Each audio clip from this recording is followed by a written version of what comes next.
Section 28 Yudhishthira said, "Without doubt, O Sanjaya, it is true that righteous deeds are the foremost of all our acts. As thou sayest, thou shouldst, however, ensure me, having first ascertained whether it is virtue or vice that I practice. When vice assumes the aspects of virtue, and virtue itself wholly seems as vice, and virtue again appears in its native form, they that are learned should discriminate it by means of their reason. So again virtue and vice, which are both eternal and absolute, exchange their aspects during seasons of distress. One should follow without deviation the duties prescribed for the order to which he belongs by birth. Know, O Sanjaya, that duties in seasons of distress or otherwise, when his means of living are totally gone, the man that is destitute should certainly desire those other means by which he may be able to discharge the sanctioned duties of his order. One that is not destitute of his means of living, as also one that is in distress, are, O Sanjaya, both to be blamed if they act as if the state of each were otherwise.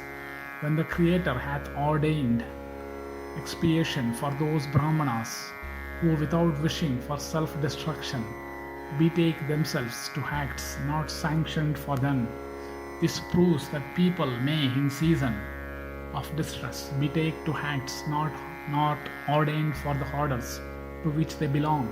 And O Sanjaya, thou shouldst regard them as worthy that adhere to the practices of their own order in usual times, as also those that do not adhere to them in season of distress.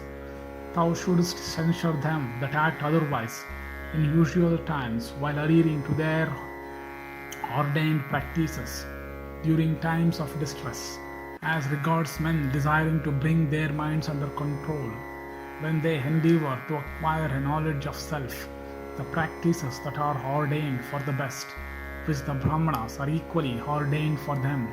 As regards those, however, that are not Brahmanas, and that do not endeavor to acquire knowledge of self, those practices should be followed by them that are ordained for their respective orders in seasons of distress or otherwise.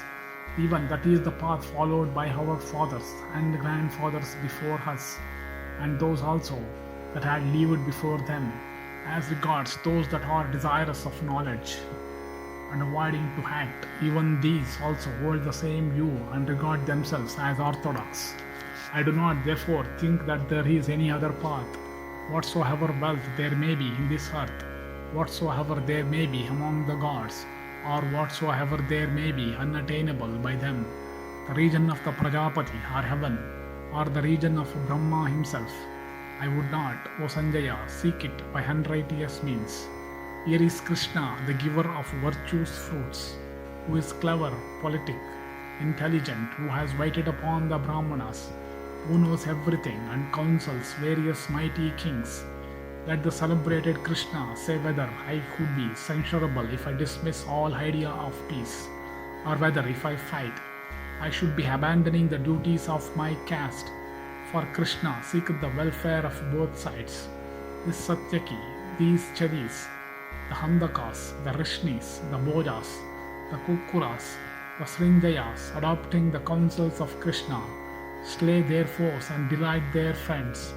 The Rishnis and the Handakas, at whose head stands Ugrasena, led by Krishna, have become like Indra, high-spirited, devoted to truth, mighty and happy. Vabharu, the king of Kasi, having obtained Krishna, that fructifier of wishes, as his brother, and upon whom Krishna showers all the blessings of life, as the clouds upon all earthly creatures, when the hot season is over, hath attained the highest prosperity. O sire, so great is this Krishna. Him you must know as the great judge of the propriety or otherwise of all acts. Krishna is dear to us and is the most illustrious of men. I never disregard what Krishna saith. Thus endeth section 28 in the Sainyodyoga Parva of the Udyoga Parva.